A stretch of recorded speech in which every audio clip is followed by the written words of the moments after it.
As a young citizen of India, armed with technology, knowledge, and love for my nation, with a vision of transforming India into a developed nation, I'm joining Shobhit University. What about you? Very good afternoon to all the participants from India and abroad. Shobhit Institute of Engineering and Technology, Meerut, deemed to be university, and its Centers of Excellence, Center for Agricultural Informatics and E-Governance Research Studies, and Center for Agribusiness and Disaster Management Studies, extend greetings to all the participants from India and abroad who are attending today's national webinar series on doubling farmers' income by 2022, Atmanirbhar Bharat in Agriculture. This webinar series is being hosted on every Thursday at 11 a.m. to 1 p.m. Indian Standard Time. But today it is from 3 p.m. to 5 p.m.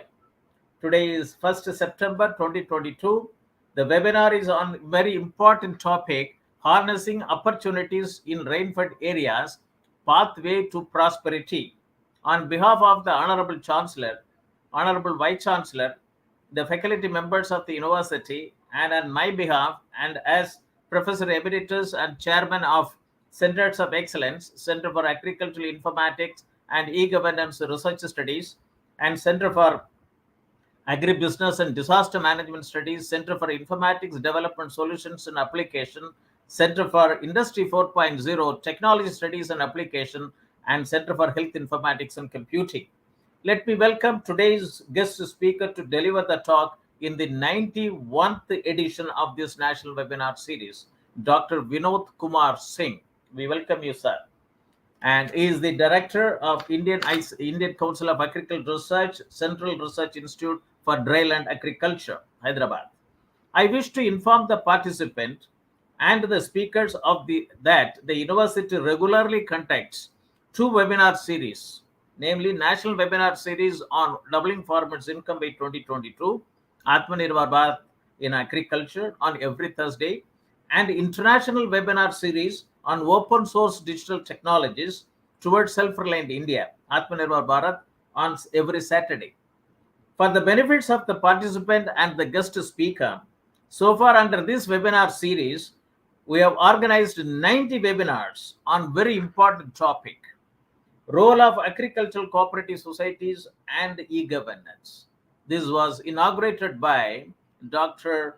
Ashok Dalwai, the former chairman of the Doubling Farmers' Income by 2022, blockchain-based technology-based fishery value chain, a self-contained village, a felt need of the day, spices informatics network value chain, Lantana camera, a camouflaged treasure trove, smart hill agriculture, a digitalized hill agriculture value system, Mara mobile, Mara marketing, integrated mariculture, aquaponics, and precision agriculture. In short, MAPA biofarms for income revolution, smart tribal agriculture, optimizing value chain, digital agri-tech and industry perspective, land resources information system, present and road ahead, weather decision technologies for increasing farm income, big data in smart farming, sustainable soil and land management for climate smart agriculture, understanding market dynamics for increasing farm income, role of technologies in mitigating crop risk, how to generate additional profit via simple, attractive approaches in farm produce, adoption of flexi rubber check dam technology, potential benefit for farmers in rainfed and coastal agro ecosystems, realizing the economic benefits of agroforestry, Octosol, organic humic solutions for increasing crop yields and quality while increasing farm income and improving soil health, closing the nutrient loop, phosphorus management in protein farming, improving nutrient use efficiency and farm productivity, artificial intelligence enabled pest management technology for agriculture crop protection without pesticides, empowering farmers through extension and knowledge dissemination, role of mass media, smart poultry monitoring solutions, agrobiodiversity, intellectual property laws, Agriculture and Farmer Welfare, an insight into the issues for Indian agrarian economy. Manufacture and application of biochar for increased soil fertility and crop productivity. Sustainable integration of livestock with agriculture for farm income increase. Role of geographical indications on improving farmers' income, lessons from Asia Pacific region. Dairy Informatics Network value chain, a dairy tech startup perspective for farmers' income increase. Spices Informatics Network value chain, a turmeric startup perspective for farmers' income increase. Generating sustainable on-farm income through fintech interventions. Nutrition sensitive agriculture, pathway for increasing farmers' income. Artificial intelligence and data analytics to ensure optimal nutrition in the soil, harvested food that minimizes human disease. Bioenergy supply chain, a business opportunity for rural enterprises and farmer produce organization. Tech enabling India's tech-starved farmers for many-fold increase in productivity and income. Open insurance ecosystem for agriculture producers, risk management solutions to overcome repercussions on farmers' income, market stability, and food safety. Role of mass media for farmers' income increase, a case study from Green TV. Agriculture Stack, an open source digital infrastructure for the agriculture ecosystem, a Linux Foundation project.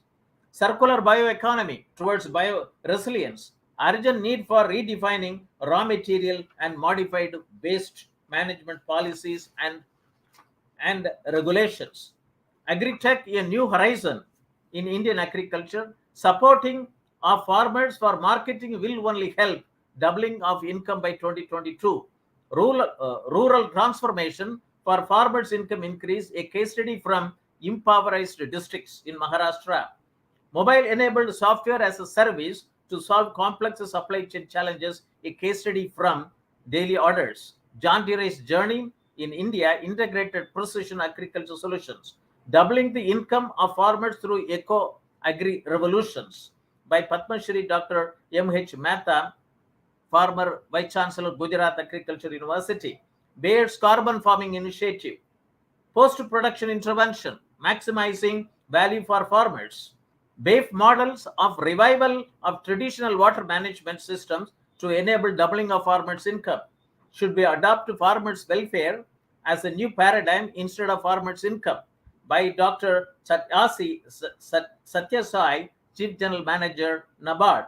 ICT intervention in agriculture, challenges and opportunities. Democratizing the future of farming, a global experience. Commercializing commercial processing of orders, the next game changer in dairy. Data-driven agriculture and agri-tech startup perspective. Agribusiness potentials in Moringa.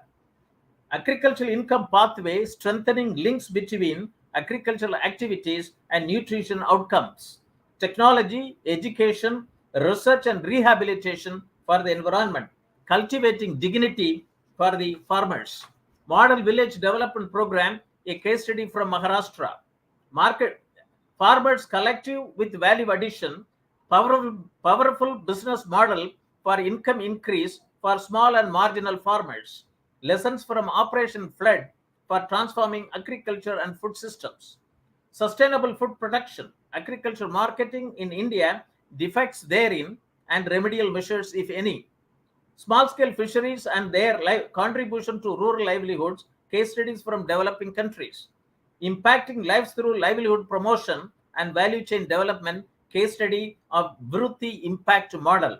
Organic spices cultivation for doubling of farmers' income in northeastern region of India, a value chain analysis by Dr. Ram Singh from the Central Agricultural University, Imphal. Agriculture exports management, imperatives of integrating with the global value chain at the earliest. Agriculture value chain challenges and opportunities, dairy husbandry for food security and national prosperity. Mushroom cultivation, a way towards self-reliance from agricultural waste and providing nutritional food security to the nation. Subhas Palekar, natural farming, future of farming rooted in Indian tradition. doubling income of tribal families through value chain intervention on minor forest producer, a case study on custard apple value chain from Udaipur, Rajasthan. Unnati Agri, Internet in farmlands key for prosperous farmers. Jackfruit Informatics network value chain, a needed digital infrastructure for increasing farmers' income. Doubling of farmers' income through integrated agri value chain. Potential role of minor fruits in achieving nutritional and livelihood security by Dr. Kumar, former Vice Chancellor, Tamil Nadu Agricultural University. Fisheries Informatics Network Value Chain, a case study from Mancha Technologies. Untapped potential for growth. Co-create solutions to realize gains for farms, households, and communities. Neem tree, sustainable solution to livelihood, chemical-free, nutritious food, and global warming. One district, one product, informatics network value chain, the key to unlocking India's potential of agri-exports. Village e-commerce, challenges, barriers, and potentials in rural India. Export promotion of GI-tagged agriculture products from India, issues, challenges, and potential. Doubling in Indian farmer income through indigenous cows, opportunities and challenges. Livestock insurance ecosystem, a necessity for smallholders farmers in India. Innovative future farming, need for design of agriculture. Empowering rural farmers by co-creating value-added products and agri-techpreneur perspective. Food value chain, issues, challenges, and potential. Animal health industry, quality, innovation, talent, and technology have powers to transform. Farm-linked activities and secondary agriculture, empowering small and marginal farmers in India by Dr. Mahantesh Patel, ex-professor plant pathology, University of Agricultural Science, Raichur, last week. Today is 91st edition of the National Webinar Series, which will be addressed by Dr. Vinod Kumar Singh, Director, ICAR-Central Research Institute for Tribal and Agriculture, Hyderabad, on a very important topic, harnessing opportunities in rainfed areas, pathway for prosperity. Dear participants, please note the key words: opportunities, rainfed areas, pathway, prosperity, and harnessing. India is a land of villages. Acharya Vinoba Bhave said, India is largely an agricultural country, Krishi Pradhan Desh, and a country of villages, having more than 6.25 lakh villages. It employs more than 50% of the India's workforce and contributes almost 19% of its GDP. Climate change has both direct and indirect effects on agricultural productivity, including changing rainfall patterns, severe drought, flooding, and changes in the geographical redistribution of pests and diseases. Farmers of India are facing multidimensional problems: price fluctuation, debt, and lack of infrastructure and weather. Indian farming community consists of about 14.5 crores operational holdings, of which 85% of the farmers are having small and marginal operational holdings. Farmer needs timely, location-specific, and personalized information for effective control on their production risk, and then market their produce to the identified market opportunities. And many national level programs, be it Digital India, Make in India, Skill India, Startup India, and Startup India, have faced operational difficulties for its impact at farm level and farmers level, that too at small and marginal farmers. But Make in India program now has brought out drones to take imageries and further analysis, for even for small and marginal holdings. It's very important. I also would like to convey the remarks which our Honorable Prime Minister, Shri Narendra Modi, said it at the 7th Governing Council of meeting of Niti Aayog held on 7th August 2022.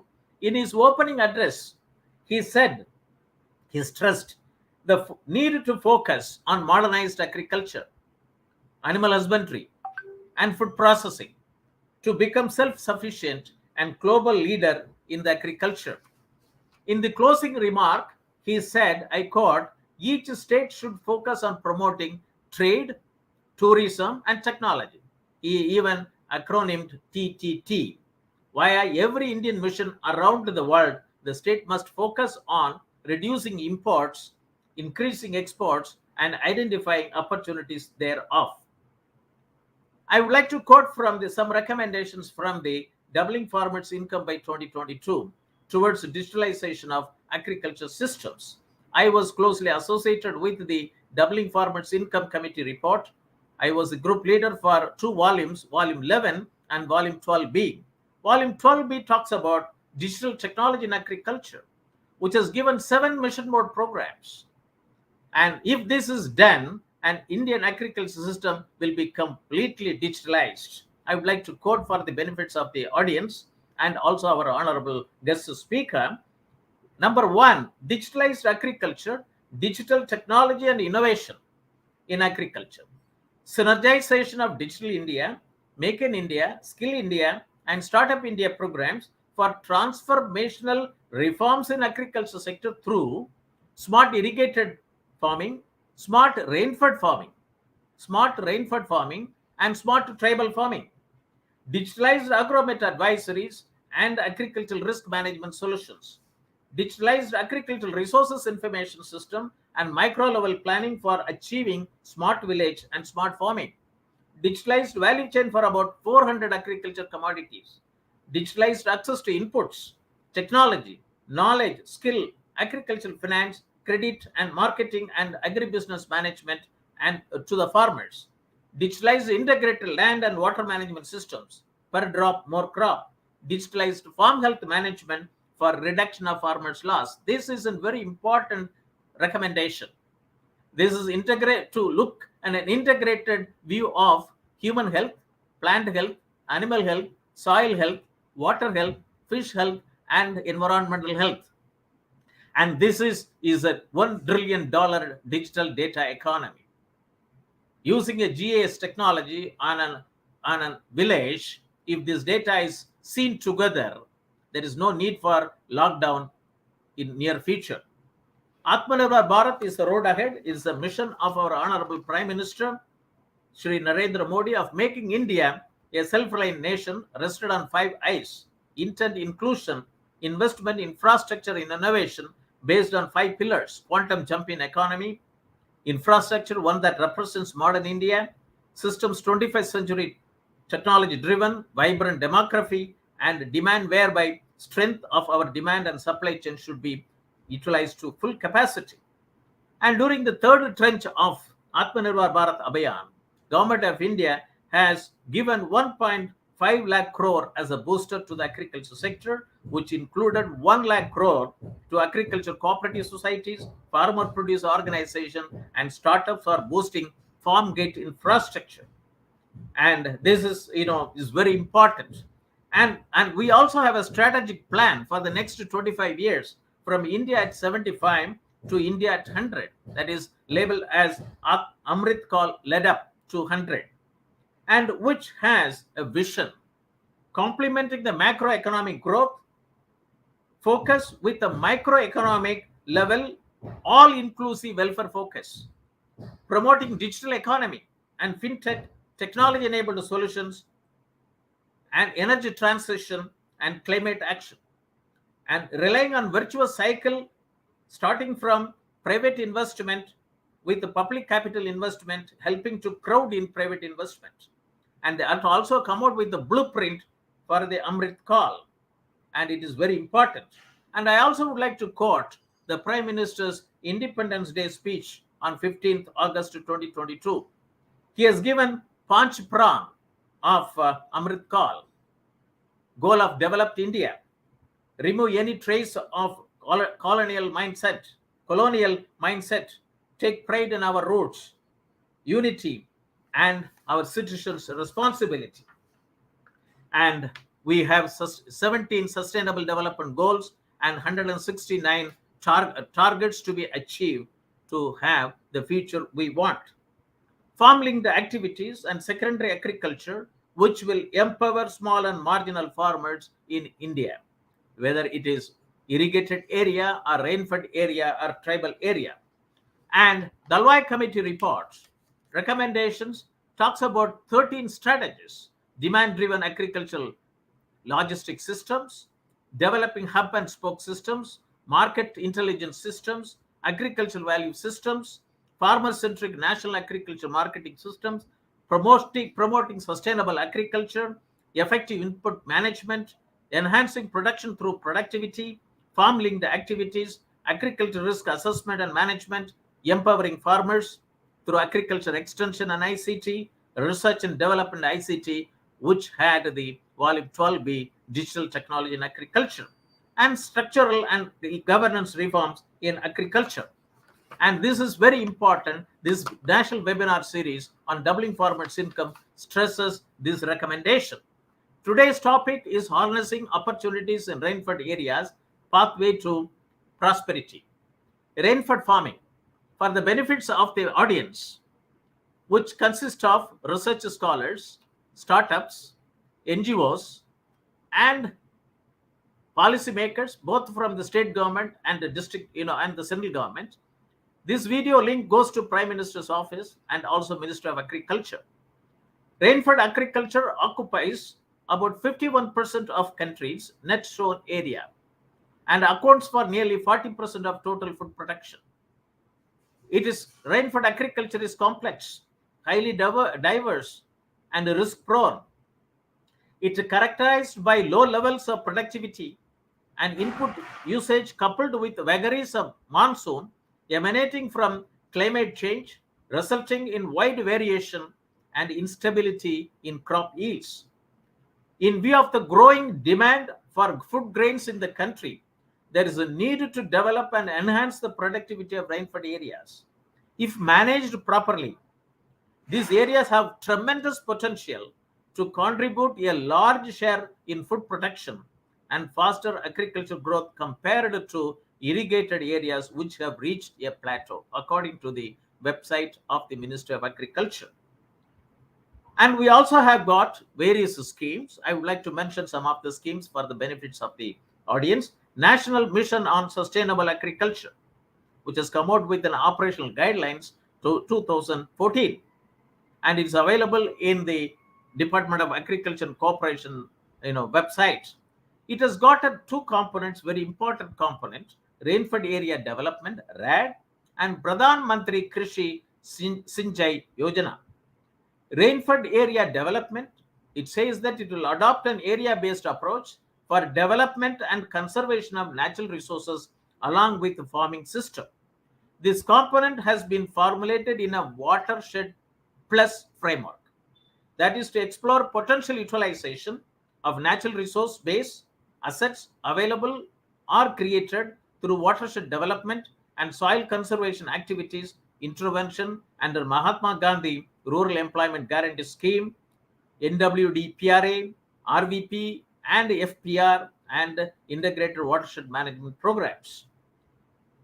And also that Prime Minister Pradhan Mantri Krishi Sinchai Yojana was launched during 2015-16 with the motto of Har Khet Ko Pani, for providing end-to-end solutions in irrigation supply chain via namely water resources, distribution network, and farm level applications. It has got so many components: accelerated irrigation benefit scheme, Prime Minister's Krishi Sinchai Yojana, Har Khet Ko Pani, and watershed programs. And I also would like to quote from the website of the National Rainfed Area Authority.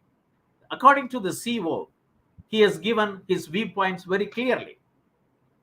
The rainfed system of agriculture and its rainfall development are key to healthy growth of agriculture economy, considering its predominance.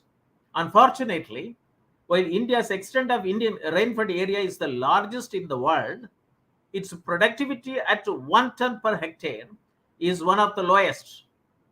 As high as 78 million hectares, accounting for 64% of the country's net sown area, is rainfed. These areas are home to majority of nation's farmers and rural population, who encounter multiple risks and uncertainties relating to biophysical and socio-economic conditions. Rainfed regions are characterized by relatively high intensity of land degradation, loss of biodiversity, poor soil organic carbon, low moisture holding capacity, and a decline in groundwater table. So, it warrants a robust platform that can suggest a package of innovative policies, knowledge, and technologies that will enable practice of an ecosystem-based agriculture that is sustainable while addressing simultaneously the concerns of farmers' income and consumers' nutrition. And I was quite impressed by the vision document, that is harnessing opportunities in rainfed areas, pathway for prosperity, a Vision 2025 document which was published by National Rainfed Area Authority in 2014. It talks about rainfed agriculture is a type of farming that relies on rainfall for water. Relies on rainfall for water. There is a strong correlation between poverty, hunger, and water stress, in part because of the dependencies on rainfed agriculture in developing economies.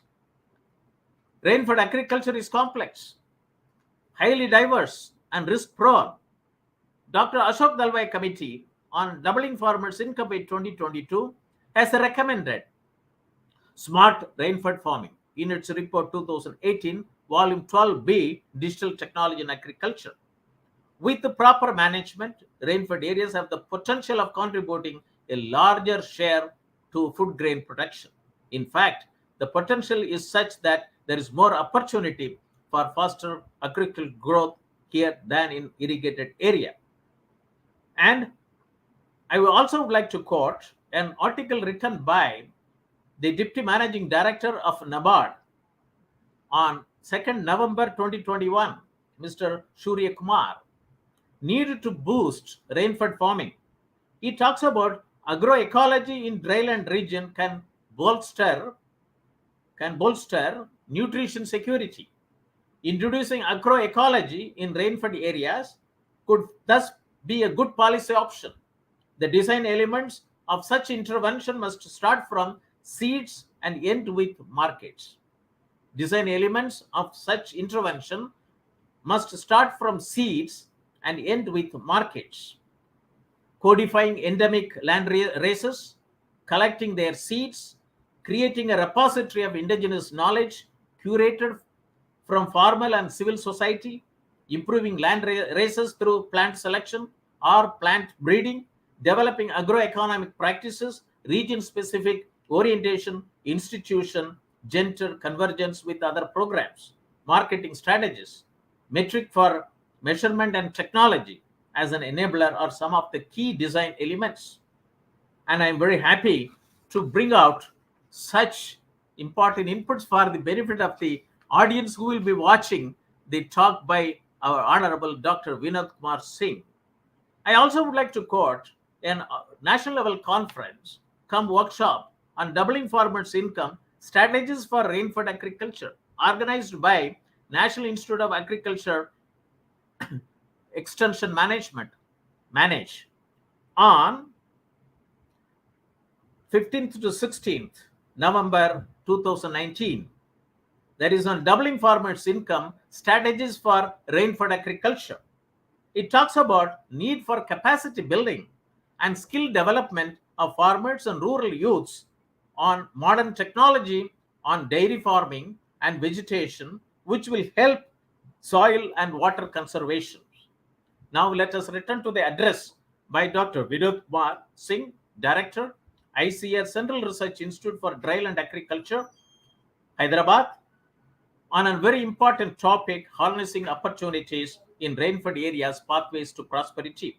This topic will galvanize, motivate the participants watching over telecast through facebook.com/Shobhit University India, youtube.com/Shobhit University in, or linkedin.com/company/Shobhit-University for establishing agriculture value chain startups, agri-tech startups to promote smart rainfed farming and sustain vocal for local to make it global at Gram Panchayat level. Let us unlock the opportunities in India at the earliest. The country needs 2.25 lakh agri-tech startups, one per each Gram Panchayat.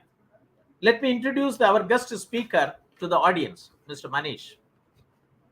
Dr. Vinod Kumar Singh is the director of Central Research Institute for Dryland Agriculture, CRIDA, since 2nd February 2021 onwards. CRIDA is a national research institute under the Indian Council of Agricultural Research, ICAR, and was established in 1985 with a mandate to carry out basic and applied research in rainfed farming and the national nodal point for the national innovations in climate resilient agriculture. Before joining CRIDA, Dr. Vinod Kumar Singh was the Joint Director, Extension, Additional Charge, and the Head of Agronomy Division, Indian Agricultural Research Institute, where he has undertaken teaching, research, extension on integrated farming systems, precision agriculture, and conservation agriculture. He was also the Principal Scientist and ICAR National Fellow at the Indian Institute of Farming Systems Research, Moderator. Dr. V.K. Singh is the recipient of ICAR Rafi Ahmed Kidwai Award 2020, NAS Fellow, elected 2018, Member Advisory Committee, DPT, BMGF, BIRAC 2018 to till date, ISNS Fellow, International Society of Noni Science, Chennai, Fellow Society of Extension Education, Agra, ICAR National Fellow 2011 to 15, Fellow of Indian Society of Agronomy. His other recognition include President, Indian Society of Dryland Agriculture, Vice President, Indian Society of Agronomy, Secretary, Indian Society of Agronomy, Associate Chief Editor, Journal of Agri-Research of Society for Upliftment of Rural Economy, SURE, Member, National Advisory Committee, Indian Association for Hill Farming, Editor, Journal of Farming Systems Research and Development, and Editor, Pantnagar Journal of Research. He has been member of research advisory committees and board of studies of many universities and also member of NAC since 2018. His research area include systems agronomy, conservation, agriculture, precision farming, farming systems, dryland agriculture, climate resilient agriculture. Dr. V.K. Singh was born in Azamgarh, Uttar Pradesh on 1st October 1972. He did his BSc, MSc from Agra University and PhD from GP Pant University of Agriculture and Technology, Pantnagar. With this, we welcome Dr. Vinod Kumar Singh to address the national webinar series on doubling farmers' income by 2022 on a very important topic, harnessing opportunities in rainfed area, pathway to prosperity. Over to you, sir.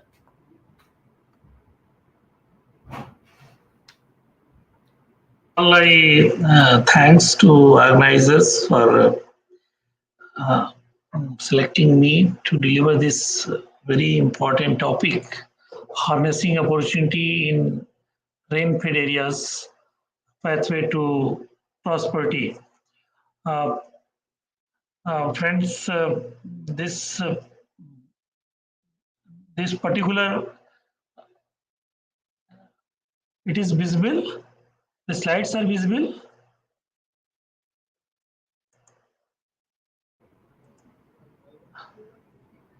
Mr. Manish? Slides are visible or not? No, sir. Kindly share again, sir. Share.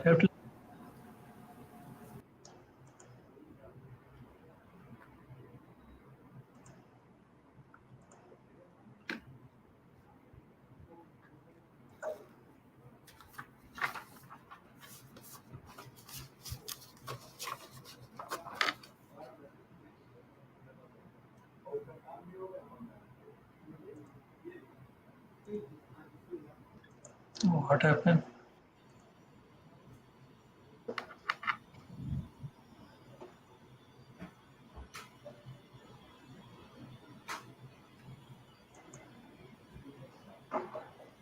Anywhere in the left hand side, that file will be there. You can just click it.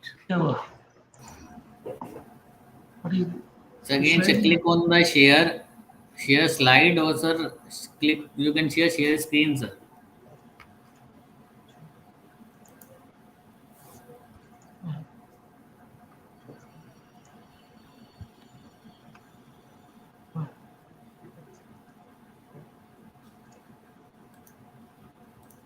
Yes, sir, it's coming, sir. Okay, good. Now open the PPT and go to the full screen. Yes. You go to the slideshow. Yeah, it's okay. Yeah, slideshow and hide it. Hide kar do that. Last line. Stop. Hide. Okay, good. Okay, Okay, good. it's okay now. Fine. Okay, so I thanks to the organizers for giving me this opportunity for this topic, harnessing opportunities in rain-fed areas, the pathway to prosperities. Uh, uh, Before going to the actual topic, in fact, I would like to mention that regarding the institute where I work currently, uh, this is known as CRIDA, Central Research Institute for Dryland Agriculture. This is a primary institute for dryland agriculture research located in Hyderabad. And we work in the different domains where dryland exists, dryland and rainfed exist, in fact. So we have some 33 locations of dryland agriculture. And these drylands is not like where rains, dryland and rainfed, it's not like where lesser amount of rains occurs. Sometimes we have this misconception that less than 500 rain is there, then that goes for dryland. But the basic definition is where precipitation is lesser than the evapotranspiration. So with this logic, we work across the country at 33 locations. Apart from this, we have another ECRIP program on where we are working with the Indian Meteorological Department, IMD, for developing agro advisories. In fact, we characterize the different weather situations prevailing in short term, as medium term, as well as long term, and based on that, we delivers the advisories and bulletins to the different uh, districts located through KVK for variable diverse agro ecosystems. Apart from this institution is known for a very important flagship program on NIC, National Innovations on Climate Resilient Agriculture. That's we call NICRA. So again, in NICRA, we work for around 200 different locations in the country. So overall, we have a big network across the country and focusing on dryland, rainfed, and climate change. So that way, in fact, if you look for these three things, dryland, rainfed, and climate change, these are interlinked. So uh, before going on those details, I would like to mention uh, Professor Moni was mentioning that the rainfed agriculture is currently occupying 51% of net sown cultivated area. In fact, with the expansion of irrigation technologies and there were several efforts of Government of India, it got reduced, but uh, still we see a lot of potential in it. In fact, if you see the contribution of this uh, uh, rain-fed agroecology, it is 44% of country foods baskets comes from this domain. The core cereal, uh, as on the day, which is very important, and we promote for, we call it nutri-cereals. It comes around 90% from this region. Similarly, pulses, 83% come from this region. Oilseed, 87%. Rice, 40%. Cotton, 66%. And apart from this, crops, there are other enterprises like livestock. This region supports about 66% of livestock population. So it's a very, very important. If you talk about, we talk about food security, nutritional security, environmental security, all concerns mostly lies with this very important diverse rainfed ecologies. And there are several efforts being made by Government of India to make systems irrigated, but we estimate that even rivers are linked, and when all supports, government supports are there, still 40% area is going to be remain as a rain dependent. So in that situation, the technologies emerge from rain-fed agriculture is of paramount significance. What are the major challenges in rain-fed agriculture? In fact, it's, as I told, it's a highly diversified system. Managing the system and its risk associated with these diverse system is very, very crucial. The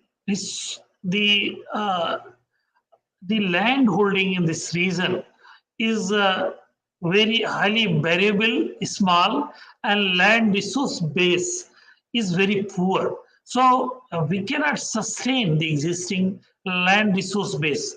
We need a promising technology, only then we can enhance or boost the productivity of this region. Being a researchers, we find there are a lot of potential for enhancing the productivity in this region.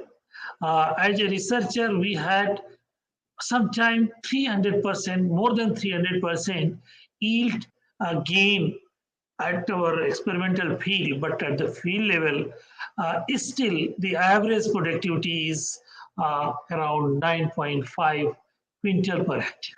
So the yield gap is much more, and that has to be resolved with the most suited technological means for in a location specific mode.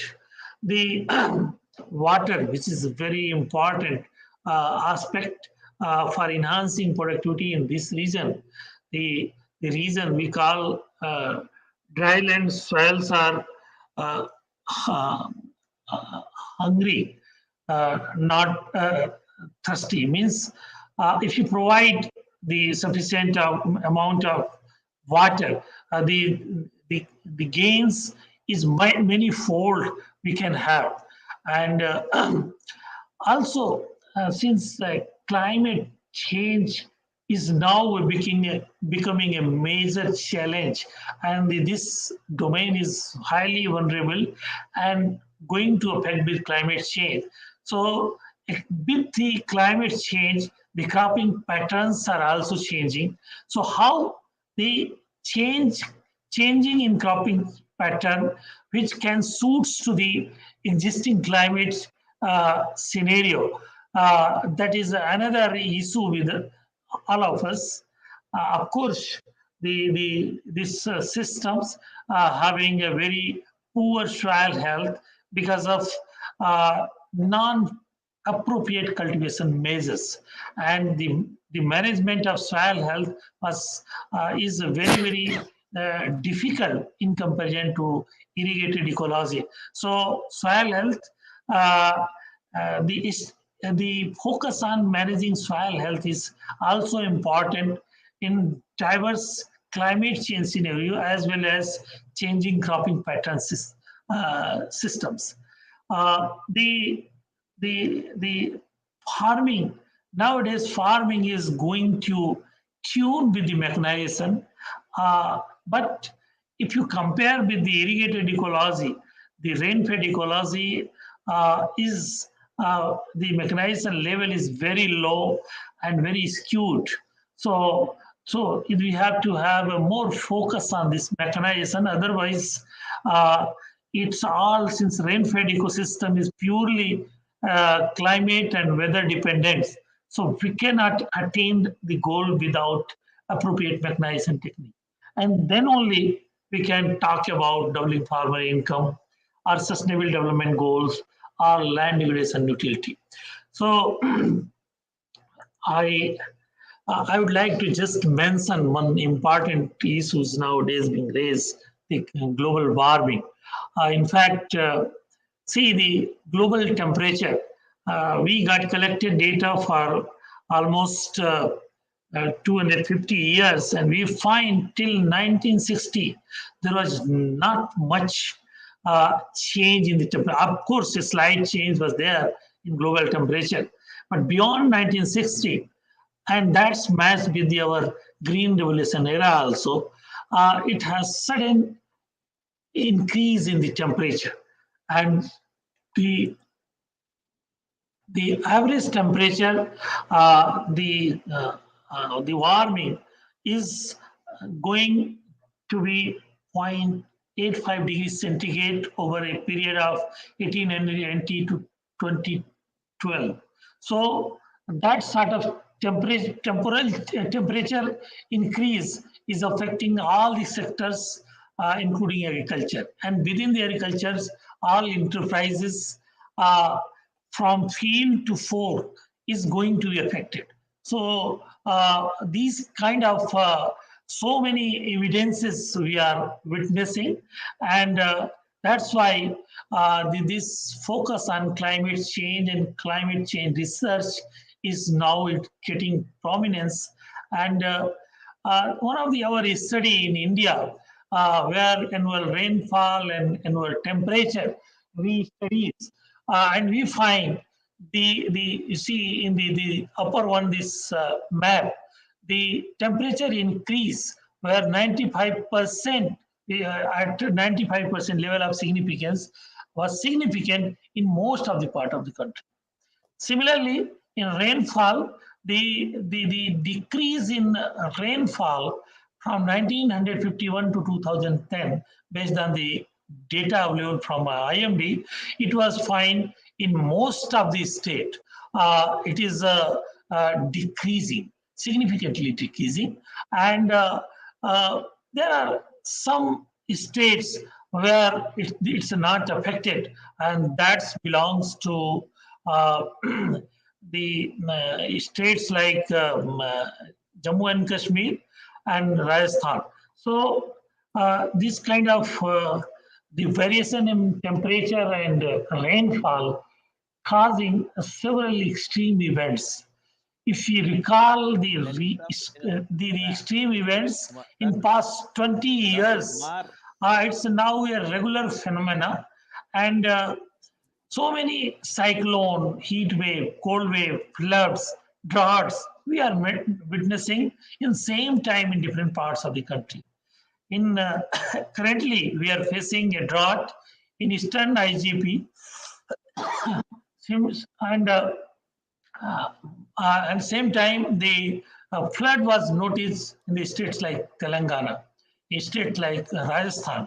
So this kind of change in the extreme events, or change in the these kind of extreme events are being witnessed due to change in the climatic condition, especially with temperature and rainfall.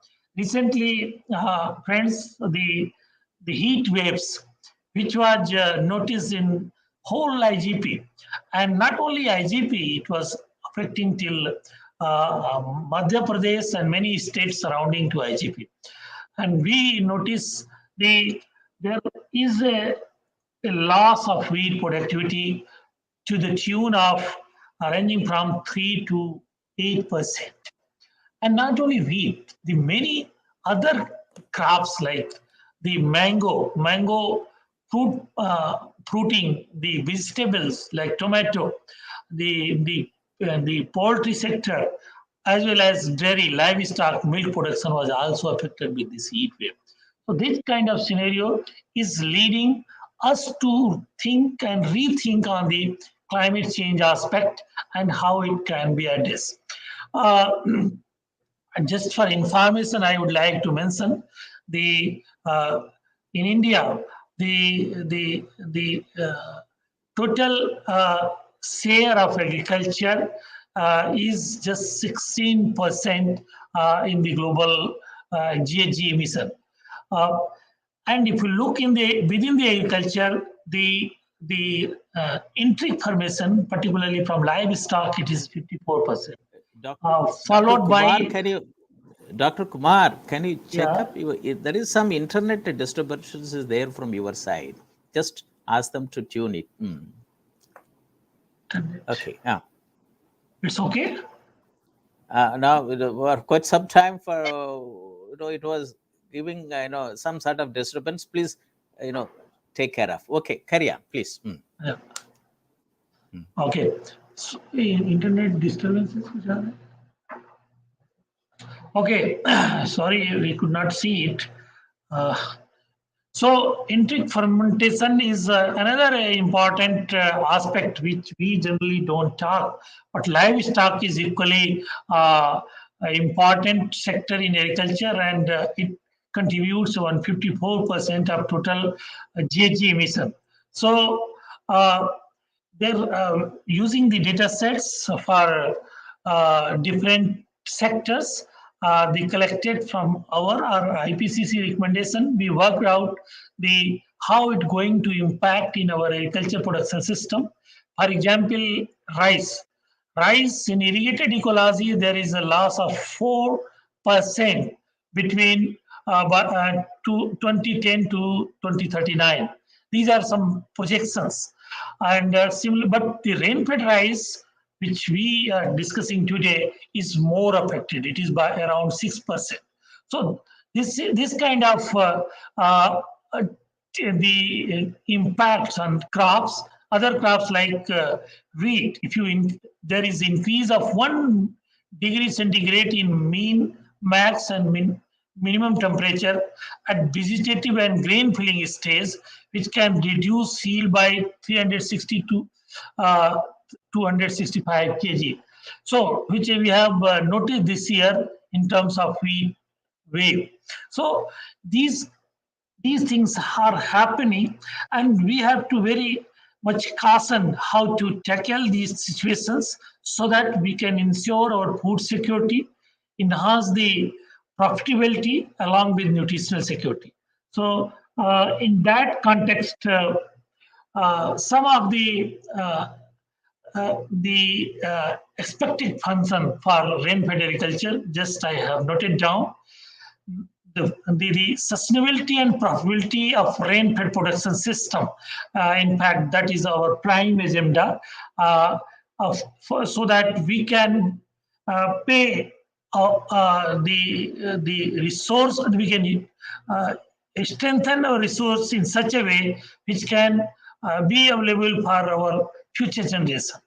The risk resilience to climate change and variability, I have mentioned what sort of risk is there. In fact, the vulnerability consists three things: risk, exposure, and hazards.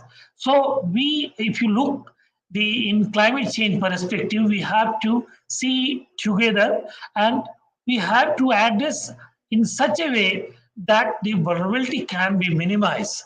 The cost reduction and high net income. In fact, this dryland or rainfed ecosystems called as homes of poor farmer. So how to reduce the cost? What are the ways by which we can go for? That is very important. And once we're able to reduce the cost with more net gain or more productivity, certainly the net income will increase. The upgradation of natural resources, in fact, dryland ecosystem or rainfed ecosystem purely depend on climate. So how to conserve our resources, particularly the soil, the water, and whole agro ecosystem. That is our aim. And then only we will able to bring food security, nutritional security, income, and environmental security. So I hereby propose the opportunity for sustainable agriculture and doubling farmer income in rainfed area. First step is how to increase the grass income. Here we can go for enhancing and stabilizing productivity. We should do effort for diversifying the enterprises within the farm. For that, we need to have sustainable intensification. We can go for alternate land use, integrated farming system approach, or diversifying to non-farm link to agriculture. I will go non-farm link, which are allied enterprises of agriculture, and overall if you link all these things, the output prices we should increase. We should have a better price. How to get it? That should be there. We have to tend upon. Then second step is to reduce the input cost. I have mentioned once we reduce the cost, certainly the profitability will increase. And third is to get it stabilized income and risk mitigation. In fact, the dryland ecosystem is highly vulnerable. So stabilizing income is again concern. So what sort of the climate vulnerability occurs or occurred in past, how to reduce it, minimize it, so that we can harness a maximum outcome in terms of income and reduce the risk for future. So first, I will just go with some example, the enhancing gross income. Here the aim is one target, more crop and income from a drop of water. It's linked with our Honorable Prime Minister agenda, more crop per drop. So here the target is to enhance the water productivity in rain-fed area. So in dryland system, there are 4 different seasonal rainfall patterns. One is where less than 500 mm rains are occur. Another is 5 to 700 and 750. And then third one is 750 to 1000 and more than 1000. So specific to these seasonal rainfall pattern, different moisture conservation practices were evolved, and it is being promoted from our AICRP Dryland. Different kind of machines are there. It is not possible to read out, but the aim behind all these, how to trap each drop of water, and which can be used for crops and other allied enterprises for maximizing the productivity. The another important aspect, in fact, in dryland region, the soils are very poor in water holding capability, water holding capacity. So the CRIDA has done some work on sand tank silt applications, which generally the silt accumulated once rain occur in the farm ponds. So how this silt can be reutilized for enhancing this the moisture conservation or soil water holding capacity. For this, the silt, once we apply to the field, it improves the soil physical conditions, improves the soil bulk density, and ultimately water holding capacity. So we got developed a decision support system which tells how much, based on your soil texture, soil depth, how much sand silt is needed. In fact, a general formula is if you apply 100 tractor loads of silt, that suffice the need of 1 hectare, and that have potential almost doubling the productivity of any crops. Here result is shown for cotton crops, but the other crops are equally benefited once you go for application of tank silt. The another machine like which we got developed from CRIDA, broadbed furrow technologies. It is for suiting to the black soils regions of central and western India. Here, there are two purposes with the using of these technologies. In rain-fed ecology, once more rain occurs, the situations like floods happen. And many of the important crops like pulses, oilseeds get suffered when grow on the flat system. But the broadbed furrow technology, which is in fact machine developed from our side and being popularized in many states like Maharashtra, Madhya Pradesh, Gujarat, North Karnataka. So these machines, in fact, saves the crops from the flood-like situation, and the excess moisture retains in the furrow, which is reutilized by the crops. In fact, if more rain occurs, it serves as a drainage channel. So this is a very important machine, which is a boon for dryland agriculture, developed by our institutions, and currently more than a lakh of machines were sold even in Maharashtra states, and many states are calling us for making more availability. So another important aspect which I wanted to put here, the ex-situ rainwater management. Earlier was the in-situ rainwater management. This is ex-situ. When water is more, then from diversifying the different catchment command, we can go for farm pond technologies. Here, different kind of farm ponds based on the slope and catchment we have developed, and that saves a lot of water, and this water can be used at the critical stage when rain are not there. And we find in many cases when rainfall is more, it can saves water in such an amount that in place of one crop, we can go for double crop. Sometime double crop along with the fisheries enterprises in rain-fed areas is also being taken. So farm pond technology is a boon for rain-fed agriculture system.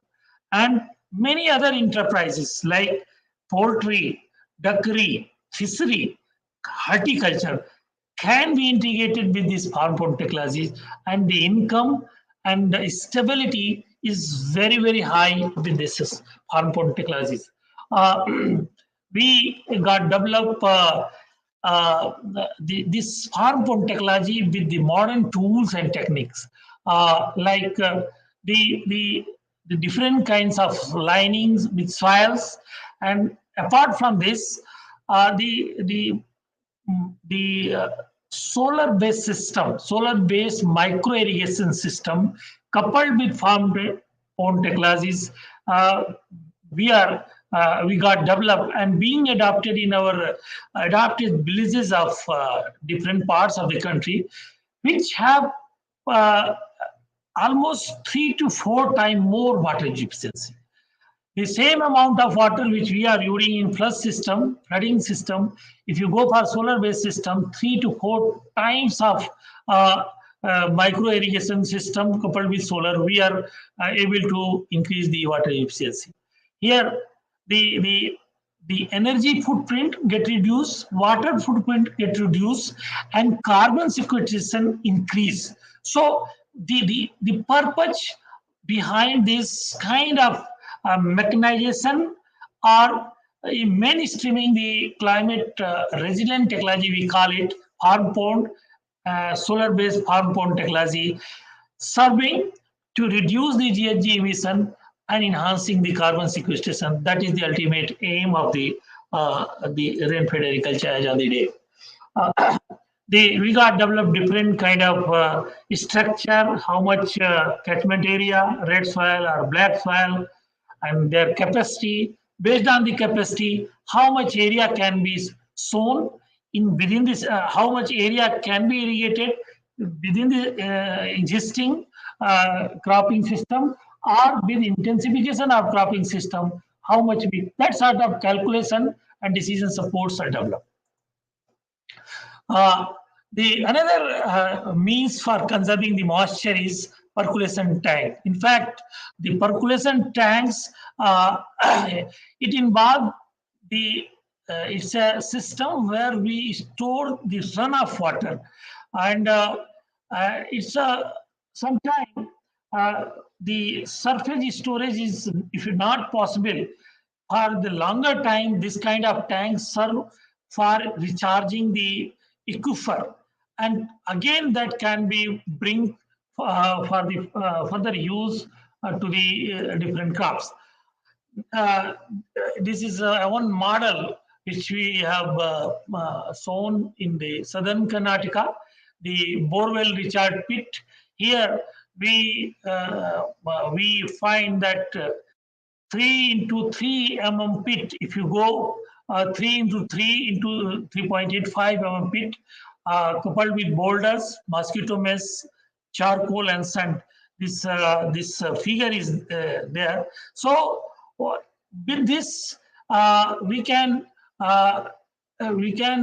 improve the discharge of our tubewell. We could find there is increase of discharge of our tubewell 2 liters per second. So this kind of performance and the availability remains throughout years. So if you tag with this technology, with the watershed program, Manrega, National Horticulture Mission, Krishi Bhagya scheme, in many of the areas, rainfed dryland areas like Tumkur, Bangalore, Ramnagar, Kolar, Chikbalapur, Chitradurga, Mysore, Chamarajanagar, Mandya.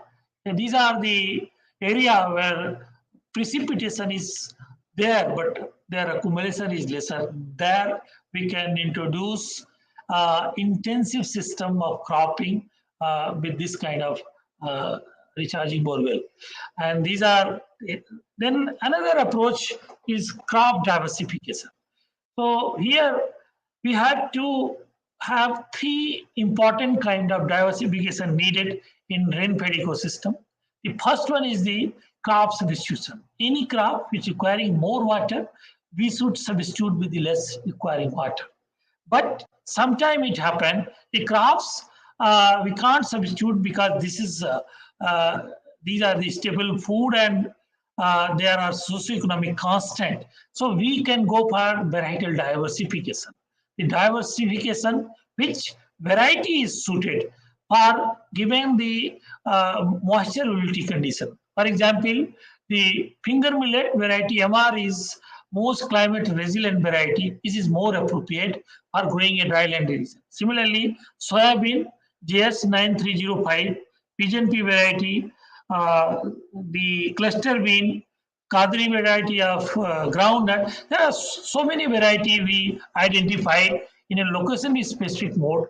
If you go for that, those require less amount of water and able to sustain any sort of drought situation. I will come later on the details of drought. But the crop diversifications I told. First one is the substitution. The another is the intercropping system. There are several intercropping systems. It is shown here. We have identified for the different location of the country. And once you go for diversification through intercropping, there is more possibility of higher productivity. But the another gain is in case of any severity, a main crop have loss, then that loss get a suffice that get completed, that can be filled with the intercrop. So the diversification in dryland ecosystem coupled with the mechanization is another important aspect. So mechanization, we work in different mechanized machines which are suiting to the diversified crop productions and not only growing the crops from establishment till harvest. This kind of mechanization is required for agricultural operations, for spraying of insecticide, pesticides, or any other things. So this kind of mechanization is more and more required in diversified rainfed ecosystem. Then third aspect is crop intensification. I told if we have some kind of moisture management practices which can support to next season crop, there are a lot of opportunity exist in rainfed ecologies. These are some of the examples where we can go for double cropping in Andhra Pradesh, Manipur, Bihar, and Rajasthan. And overall productivity and gains are much more than the we identified based on the soil type and climate. And climate means precipitation and temperature and the window of the cropping system. In some locations like North Bank of Plain Zone of Assam, beyond the double cropping, we can go for triple crop, maize plus green gram in the monsoon season, then rajma, then followed by black gram. This kind of triple cropping is also possible provided appropriate moisture management practices can be made. Friends, this is not suiting to all the conditions. In fact, it depends on your rainfall availability and its management. This is another example of farm pond technologies, how it is going to serve or suffice the need. For example, the catchment of 5 hectare area, the capacity of pond, which is about 2,750 cubic meter, can be easily filled, and that amount of water can give a protective irrigation in soybean, and the overall yield gain is about 13%, and that leads around 4,000 rupees per hectare. This data is almost 4 years old. The current prices, if you calculate, it is around 15,000 per hectare. This kind of gains occurs. The vegetable crop, the water efficiency and income and net income is much more than our cereal and pulses. So we can go for diversification with vegetables also. Some of the agroclimatic zone-wise diversification or intercropping systems we have identified. What kind of delayed monsoons was received. In fact, there are 4 situations mainly exist in the dryland and rainfed ecologies relates to climate change or relates to drought or onset of monsoon. First is delayed in onset monsoon. So different state-wise, what are the main crops? If it is 4 weeks delayed, so what are the other crops to whom we can replace with the existing traditional crop we have listed? Similarly, if it is delaying for 6 weeks, so the crops suiting for that reason is listed. Mostly less watery crops like pigeon pea, sorghum, horse gram, castor, cowpea is educated. And many times the minor millets are also suiting to this. If it is again delaying up to 8 weeks, the location means agroclimatic zone wise, stage wise, different kind of crops. Here again, the millets, oilseed, pulses are being educated. So it can be addressed once the rain-fed ecology getting different variable onset of monsoon. So not only delaying the moisture availability. Moisture availability, one is which water we receive from the precipitation. The another is what kind of soil type we have. If soil type is suited for the better water moisture availability for the crop season, and it varies with the clay content, bulk density, and soil depth. So using these soil orders and precipitation, the growing seasons, the suitable cropping systems are identified. And in that situation, whether we have to go for single crop, whether we have to go for 2 crops, whether we have to go for intercropping, or we have to have an intensive cropping system. That sort of suggestions at agroclimatic region wise we have made. So apart from this, apart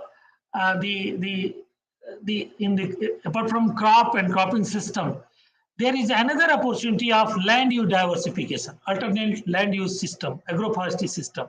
So agroforestry system, agri-silver system, agri-silviculture system, silvopasture systems, early and hedgerow cropping, this kind of different land use systems got evolved and which can be used for different rain-fed ecology based on the moisture availability. In fact, nowadays in the lesser water scarce condition or frequent drought conditions, the land use diversification with agri-hardy system is coming up very well. In fact, many of the fruit plants which can fetch a better price in long run, coupled with the field crops, the agri-hardy system is becoming more promising. For example, in Jagdalpur, the mango with colocasia, this kind of system is having 31% higher net return. In Maharashtra, the Hon'ble with the green ground at Akola, it is very prone for drought. The income is around 90%, 98% higher. So there are so many examples that develop for alternate land use diversification, and agri-hardy system, I told, it's coming up very well. The another approach is crop enterprise diversification, and in rain-fed ecology, the crop with the livestock is very important. But here, what we did, not only crop, the livestock diversification also we advocate. In the extreme or less extreme weather condition or less precipitation condition, we should not go for large ruminant, we should go for small ruminant. Similarly, the crop, within the crop, different kind of modules like NRM module, how to conserve the moisture, what kind of mechanization is there, what kind of contour bundings are, contour cultivation is needed. That sort of location specific knowledge is we are putting in a farm level, and that has to be coupled with the crops and crop within the crop, the suitable varieties, time of sowing, and so that we can maximize the income from the crop enterprises. But I talked, the livestock module is another important module. So there is a need of fodder. So integration of fodder either on bunds or in fallow period or growing crops, growing plantations like drumstick as a fodder, cactus as a fodder, that also suffices the need of our livestock and overall productivity increases.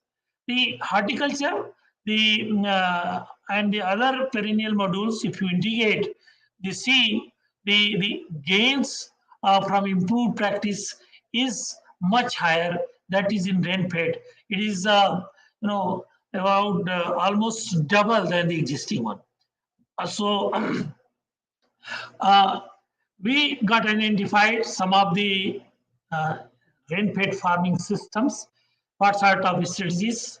If it is 500 mm rain is there, 500 to 750 mm, 75 to 100,000 mm or more than 1,000. So based on the moisture availability, rainfall availability, we can advocate what sort of IFS module should be there. If it is less than 500, livestock followed by crop. Here livestock should be prominently, particularly small ruminants. So if it is 5 to 75, then crop plus horticulture and livestock. So in our traditional system, if you wish to improve. But if you talk about the agroecology specific, then this situation gets changed.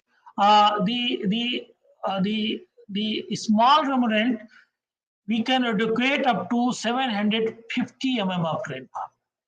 Only after 750 rainfall we should go for large amount. Otherwise, we will not be able to suffice the fodder requirement throughout the year. And if it is more than 10,000, we can go for multiple enterprises, provided the interaction among one enterprise to other should be appropriately best fitted.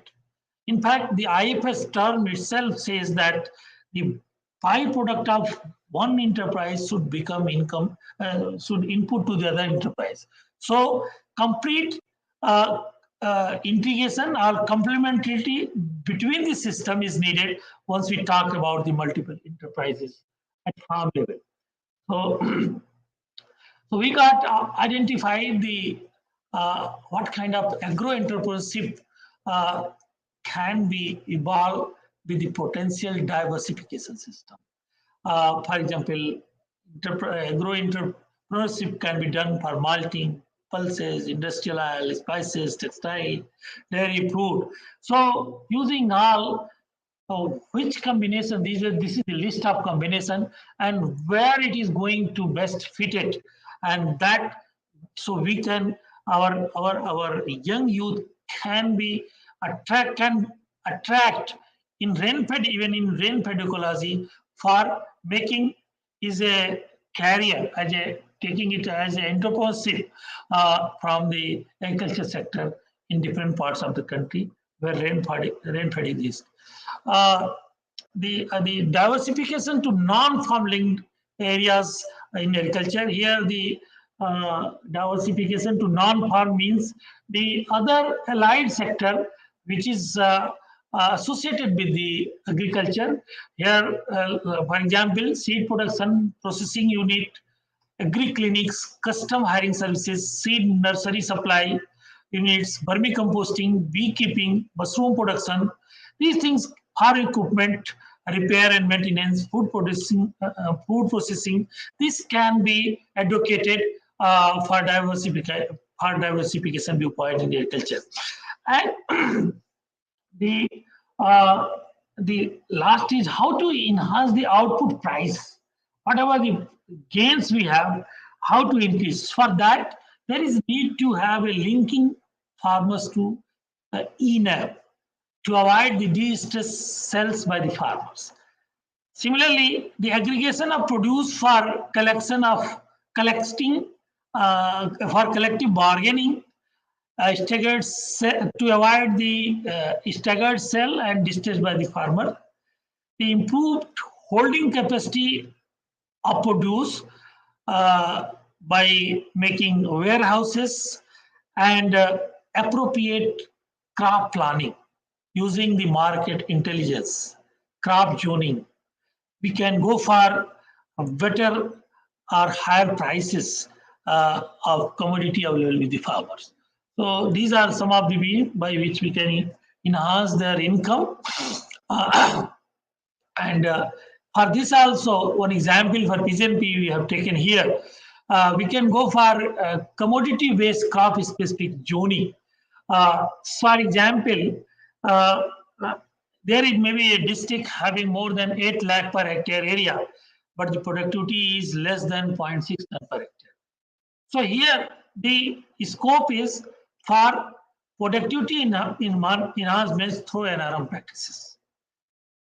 Just to reverse it, there may be another district having less than 4 lakh area, but productivity is more than 8 hectare area. So here the approach should be for area expansion. So this kind of area expansion, we got mapped the area shown for PGNP in different parts of the country and what is the productivity. So using these two things, the area and productivity, we can target any commodity for having more income, more production, more profitability at a broader scale. As I told, when productivity is less and area is more, then NRM practices has to play a greater role. The different NRM practices like the water management, the best is improving the soil quality and the nutrient management, sowing and moisture management, then that can play a greater role and that can bring through different NRM practices, and we can not only 8 ton per hectare, we can harvest up to 2. We have already harvested more than 2 ton per hectare, is 2000 kg per hectare PGNP productivity. On an average, where farmers were getting only 7 to 8. So this kind of productions we can increase. And now, how to reduce the cost?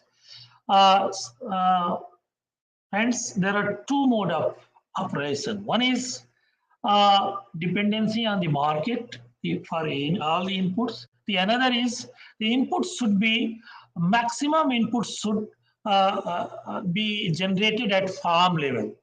So for that, the organic farming, natural farming, nature farming, these are different ways and means is coming up very well. So these strategies are having a greater role. But the one important thing I would like to mention, we have to have a strategy so that we can increase the biomass production. Once biomass production will be more, your residue recycling or any kind of biocomposting will be more, can be more. So that sort of approach is very, very important. Then growing of multiple crops, including legume, which require lesser nutrients. So cost of cultivation can be reduced by this. Use of biofertilizer, biopesticides is again we should promote, and we should go for the crops which having less water requiring, but per unit of water more productivity. This kind of new newer varieties are being developed. Climate resilient varieties, water efficient variety, nutrient efficient varieties are there. We can go for that. So we can reduce the cost on it. The cost of the cost on nutrient, cost on seed, cost on water management, by any means. It may be soil health card, it may be soil test based fertilization, it may be fertigation. We have to think how we can save, so that one way our thinking it's so saving the cost, but another way you are saving the resource base. Your water is our resource base, soil health is our resource base. So if we save the resource base, certainly it will be future will be very bright, and the no doubt the income will be more with the lesser cost with these approaches. Another is area is farm mechanization. In fact, rain-fed area, the window of sowing particularly is very, very less, or we don't know when drought comes for what time. So for that purpose, the farm mechanizations is very, very important. It's not only saves natural resources, but it also saves around 20% subsidy, which we have noticed in our experimental plots. Fertilizer saving is there. We can enhance the cropping intensity because of immediate sowing on the residual moisture, intercropping, and with the saving of time, we can reduce the manpower or human labor. So overall, the cost saving is there, and also intensification of crop, better utilization of resources like water. We can go for this kind of mechanization will be helpful for rain-fed farming. The third point is stabilizing income and risk mitigation. In fact, the weather oppression is not a new phenomena. It's happening in since long, and CRIDA got started making a contingency plan during 2014, and we got developed the district contingency plans for all districts, 650 districts, and so that and we go for interface meeting with the all state departments where this kind of vulnerability exists, and we sensitize them for the contingency plan, what are there, what are the new things we have introduced. In fact, simultaneously we update also. Till now 370 districts we got updated also with newer tools, techniques and varieties, etc. So this kind of approach, contingency plans, is very, very essential for any climate aberrations during the cropping season. So this kind of approach we are putting, and we are also testing these plans at field level, which we call real time contingency plan, RTCP. And here two things is important. In rainfed ecology, if you talk about the moisture management, the drought is a very great concern. So for managing drought, preparedness, which we do before the cropping season, and another is real-time interventions. If drought occurs, if your drought occur at any time, if you are prepared for that drought situation, certainly the crop will not be suffering much. Similar, if and the second one is real-time intervention. If it's happened like this in any point of time, then what should be strategy? So these things we put in the contingency plan, and we evaluate at farmers field level. So I would like to tell the real-time contingency plan. What are the things we have to do at initial stage that we call MDP, must to do practices. First one is land treatment, either sowing across the slope, region furrow system, compartmental bunding, broadbed furrow, raised bed. These are kind of land treatment is very, very first step. And then we should have a rain harvesting system and its efficient use. It may be farm pond, percolation tank, micro irrigation system, but it has to be efficiently, the moisture has to be efficiently used. Then suitable crops and cropping system. So for seed systems or seed treatment, intercropping system, that has to be selected based on the moisture, availability, and soil type. Then nutrient management. Here in Dryland, we generally promote organics, recycling of organics like vermicomposting. In extreme conditions, some deficiency come, we can go for foliar spray. These things we promote. We don't have opportunity to put more fertilizer because the weather cannot be controlled. Fertilizer application should be at a particular time, but in rainfed, there is no possibility of addressing the nutrient requirement coupled with the moisture availability. So spraying, recently you might have learned this nano urea, that is another boon where we have to work more, how it's going to work in dryland ecosystem. So suitable farm implement, as I told, that is another important aspect we have to have in dryland ecosystem.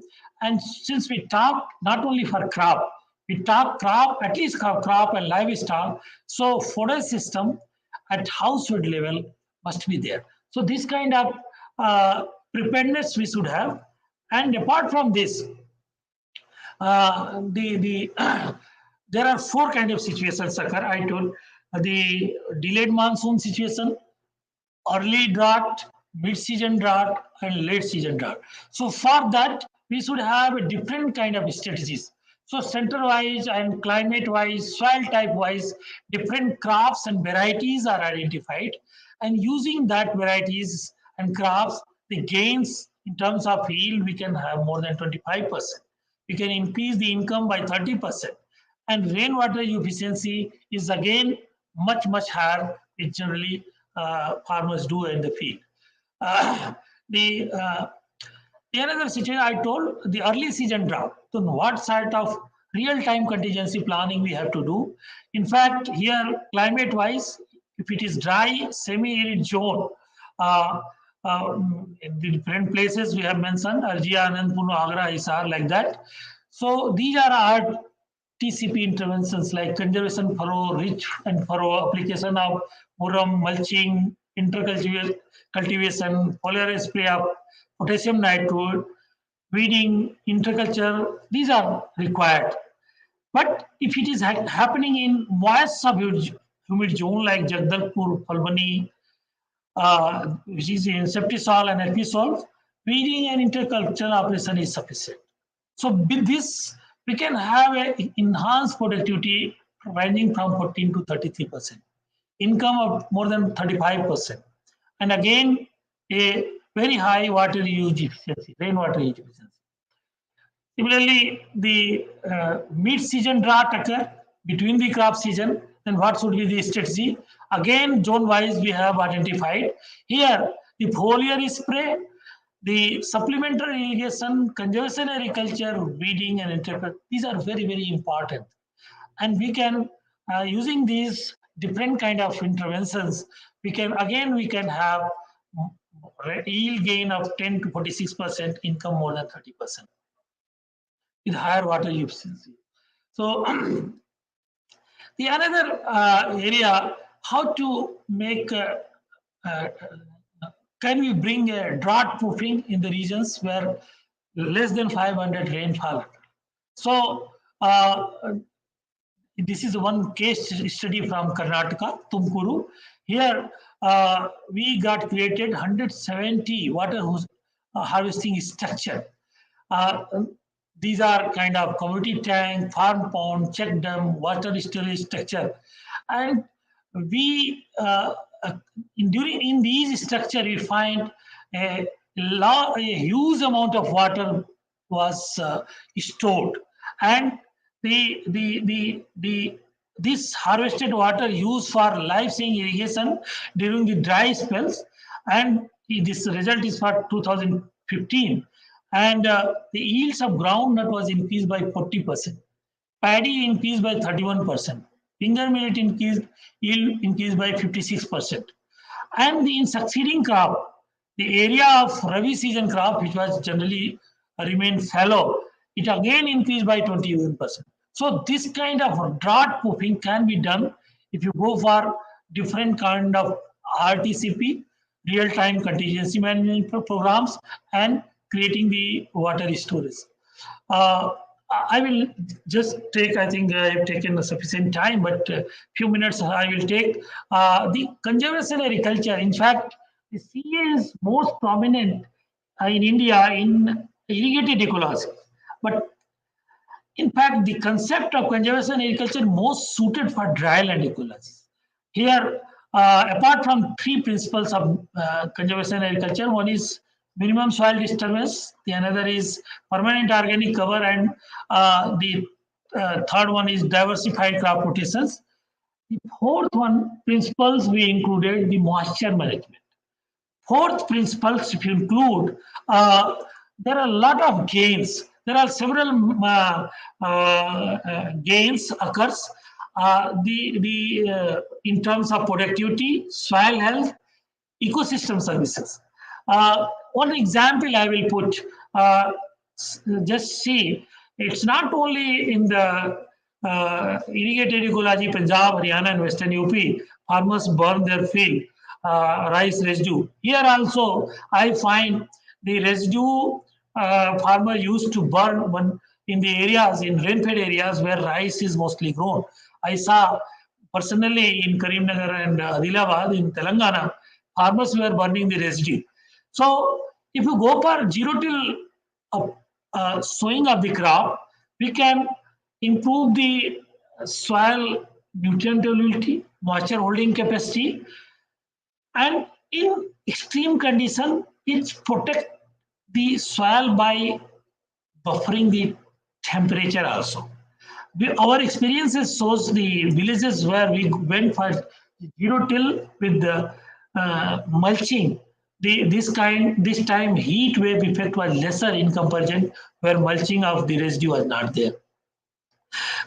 The use of bed planting techniques in rain-fed areas, it works two ways. One is once rains occur, it protects from the flood-like situation to the crops, and it drain out the rain water to storage structure. And also these beds serve a better medium for growing the crops. And we find the irrigation water use efficiency is much. Rain-fed water, which we recycle again to the crop at critical phases, is much higher than the flat soil. This is a result. You see the combined harvested field where the residue was remained in the field, and it was zero till. The mung bean productivity is almost 3 times than the normal harvesting, normal traditional cropping. These are some of the implements which can be used in dryland ecosystem: CRIDA, raised planter, precision planter, intercropping planter, ridge planter. These are several machines we got developed, which is being promoted. Some of the machinery which we call climate smart machinery. In fact, here sensor we have installed, and real-time irrigation scheduling we can do from the water concern in ponds, coupled with the micro irrigation system, and based on the moisture requirement of the crop, we can go for that. The spraying, the sensor based tractor drawn spraying. In fact, here we are trying to use the artificial intelligence. The area where the more infestation of pesticides are there, only there we should use the pesticide as per requirement, not to whole field. So that way we will be able to reduce the cost as well as to protect the crop. We also work with IMD, micro level agromet advisory in rainfed ecosystem. It is very important here. IMD, we get data, the climate data, and then at block level, agromet advisory bulletin we disseminate using the field information from the facilitator. We develop bulletin and advisory, and we spread it through Meghdut apps and through our Krishi Vigyan Kendra and the other departments. In fact, the Meghdut apps being utilized by more than 4 crores of the farmer as on the day, developed by CRIDA and IMD. Seeing the climate change impact in the rainfed and dryland agriculture, we got started a technology demonstration program throughout the country. Here, we identified the highly vulnerable districts. I told earlier, the vulnerability of any domain decided by the risk, hazard, and exposure. So using that, those indices together, we identified that 310 districts of the country belonging to high and very high risk category. So in those districts, different kind of extreme weather situations occurring, like drought, heat wave, flood, salinity, heat, and the cold wave, frost, cyclone. So based on the vulnerability, we started the climate resilient village cluster approach to making full proof of from the climate aberrations. So such 151 districts we are working, and here natural resource management, crop production, livestock and fisheries, and capacity building are the major component on which we are working, and we find the interventions are very, very promising. The natural resource management or diversification of crops with the alternate crops, or vegetables or in the varieties, it has large potential. And see the gains. This is example of Central India. The gains in terms of yield was about 40%, and net returns and moisture conservation all got increased. One example in the Akanpalli KVK of Kurnool districts, we initially in 2011, once we started, only 25 farmers were agreeing. And now, with this climate resilient technologies which we have demonstrated at field level, 450 farmers are using. And in this, in fact, there are 4 modules: the NRM, crop improvement, seed production system, forage fodder production system. The seeds generated from the seed production system, the quality seed, it is being spread throughout the district. So many of the departments are coming to our model cluster villages for convergence. Many schemes of Government of India is getting converged with the cluster villages and making their whole district as a climate resilient district. Some of the other approaches, greenhouse gas emissions, we are reducing by this different kind of establishment. I told zero tillage is fun, but diversification and other different options like seeded rice are there. So you may ask how you manage these NICRA villages for climate, making it climate resilient. In fact, in village level, we developed a climate risk management committee with the farmer, and those group of the farmer, the CRMC members, operate a custom hiring center. So all required machineries we keep in the village, so a smallholder can use it, and we provide backstopping from our side. Similarly, we also provide seed, quality seed, climate resilient seed for different location, different kind of crops, and those seed we promote, and we further sell these VCRMC further sells to others farmer.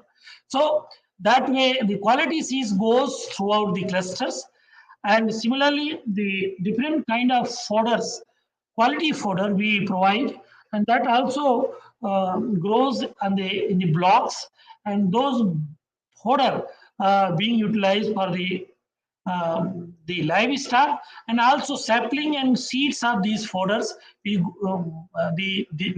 further spread among the other farmers. So whole cluster is becoming climate resilient, not only for crops but also for livestock. Our technologies are being promoted by several organizations, national and international organizations. Yesterday only I was working with the SARC.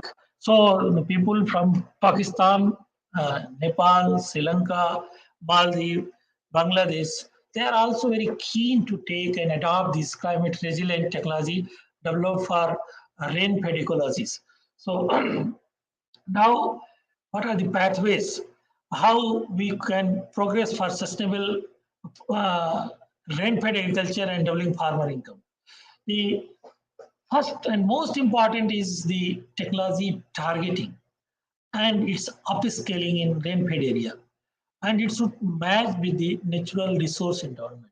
In fact, the technologies are there, but how it can be upscaled and in which domain, which technology has to go, that sort of mapping is very, very important. We can go for potential crop zoning, diversification within the farm. In fact, the monoculture persists in many parts of the country, is not appropriate for rain-fed agriculture. So what are the potential crop with the least endanger on our resources and matching with the climatic condition, and which can address the climate change issues is needing. We need to mainstream the climate resilient practices. As I told, in NICRA villages we are adopting.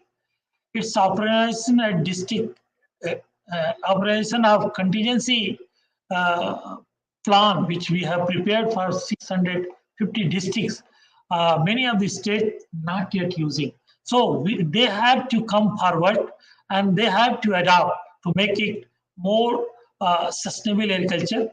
Further, the drought proofing action plan we did for 24 districts only. So that sort of action plan we have to have more and more in all other states which belongs to rainfed agroecologies, and that has to be scaled up to make a climate resilient. A mission mode policy is needed for rain-fed agroeconomic zone centered approach for drought proofing in rain-fed area. In fact, this we don't have agroeconomic zone-based this kind of approach. And there is a need to have a robust research and development systems like NICRA we are doing in 151 districts. We have a limited resources, but once we tag with the Government of India schemes, there are several schemes like NMSA, RKBY, Manrega. If it can be tagged, certainly the production and profitability along with the sustainable use of resources and resilient system can be developed. The convergence, which is very, very important. In fact, the programs being executed in the different state machineries, but the convergence with the rainfed technologies which we got developed through different Government of India institution as well as the State Agriculture University Network Program that must be converged with the NFSM, Manrega, PMKSY, Soil Health Card Scheme, Dryland Farming Mission, so Krishi Bhagya, Panta Sanjeevani, so many are there. So there is a need to have more and more convergence for sustainable use of natural resources, managing rainwater available, better soil health, and crop diversification. Ultimately, I would like to mention, there is a need of safety net like crop and weather insurance. For example, Pradhan Mantri Fasal Bima Yojana, which is which has to be executed in rainfed in more holistic way so that the farmer can sustain in dryland ecosystem and rainfed ecosystem. So the convergence or interface with other scheme is scaling out the climate resilient technologies. Again, same things. These are the different schemes which has to be converged with different programs which we are running in terms of technology dissemination, capacity building, under our equipped dryland agriculture centers domain, KVKs, NICRA KVKs, MANES, NIRD, voluntary, and NABARD, etc. So the technologies are there, schemes are there, and institutions are there which can which can facilitate the things to make more wider application of the technology. Only the thing is it has to be converged. With that, we can become more sustainable as well as resilient systems for agri-food system. So with this, I thanks to all of you for patience hearing, and especially Professor Moni Madhaswamiji for organizing this event and giving the platform for to me to discuss what we are doing and what is needed for saving the resources in rainfed agriculture and enhancing the income as well as sustainable ecosystem in rainfed ecologies. Thank you very much. Namaskar. Thank you very much, Dr. Vinod Kumar Singh ji. I think you were so, even though you had some throat problem, you have, well, it is visible that, when you are talking, but also that some internet problem, but you have talked and you are so sincere that what all the work which is being done and you have communicated to the audience very effectively.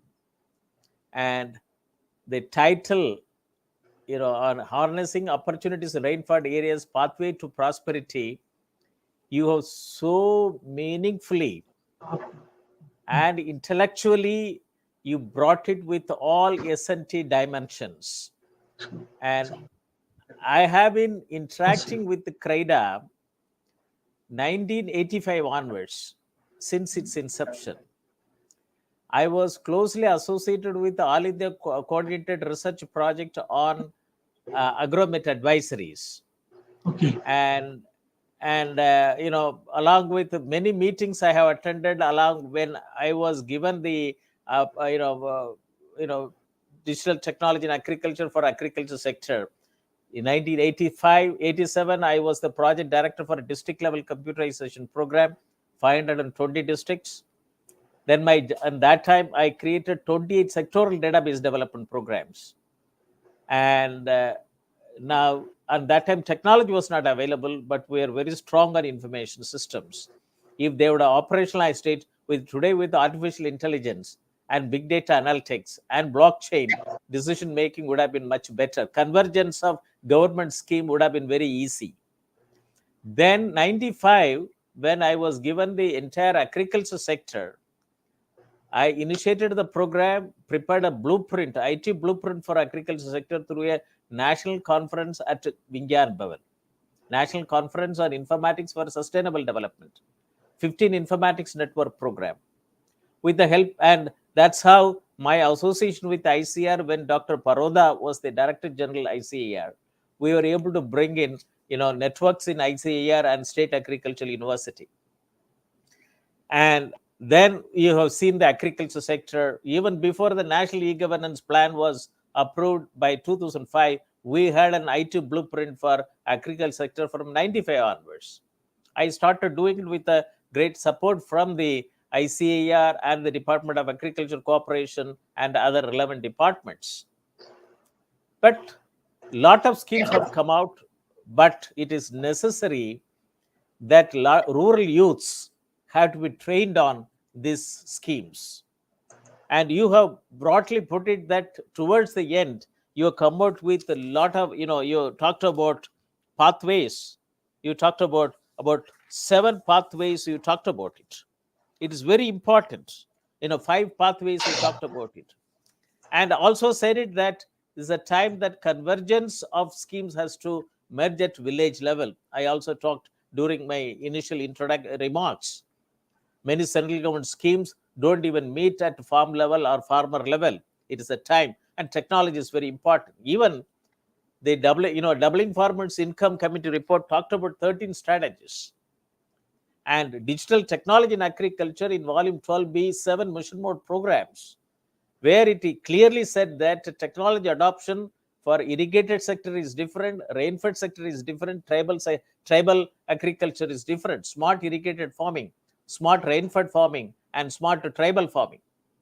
And then in this area, all the other sectoral things in the 6 mission mode programs has to be operationalized.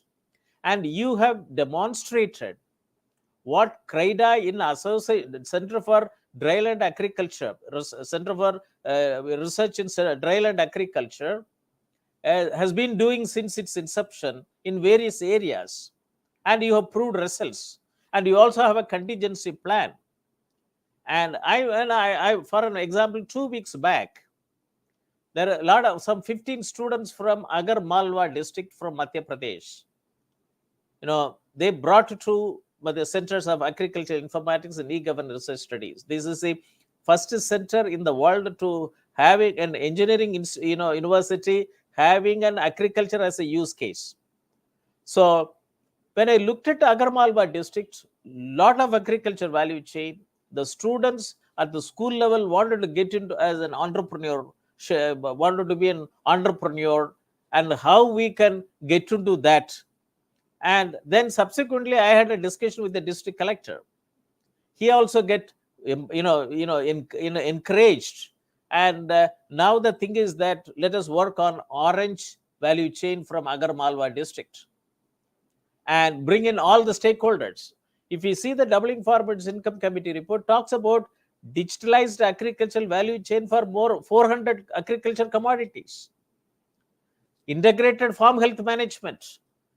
It's a $1 trillion data economy, and then bring in agromet advisories and agriculture risk management solution, open insurance ecosystem, and this is more important.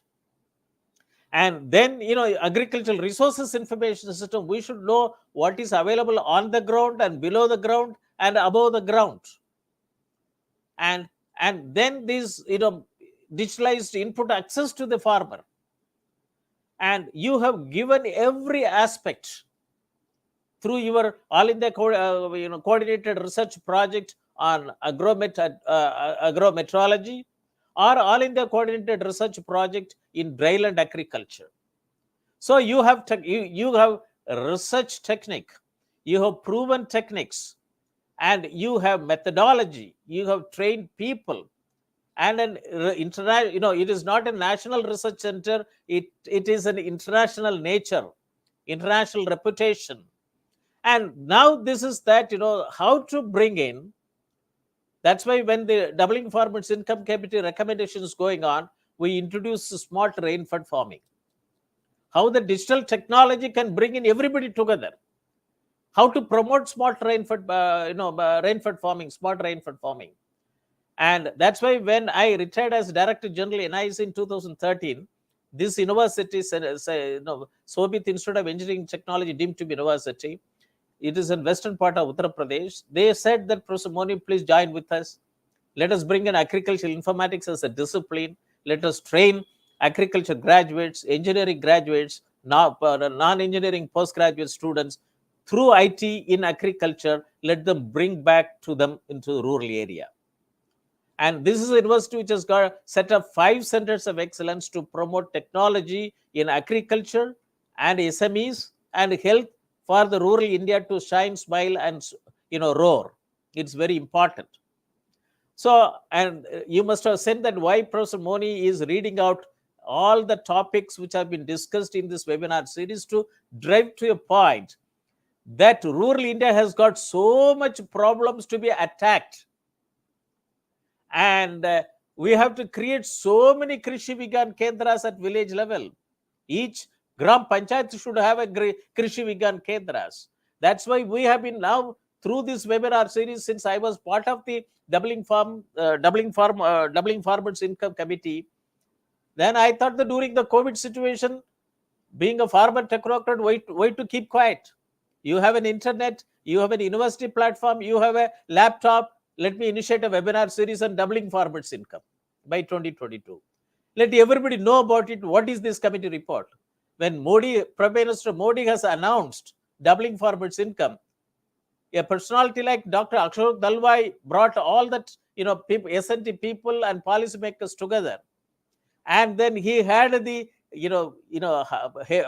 broad mind and broad heart to make digital technology in agriculture as a separate volume 12B. And I thought that it is my responsibility to establish this webinar series to communicate to the last man in the value chain.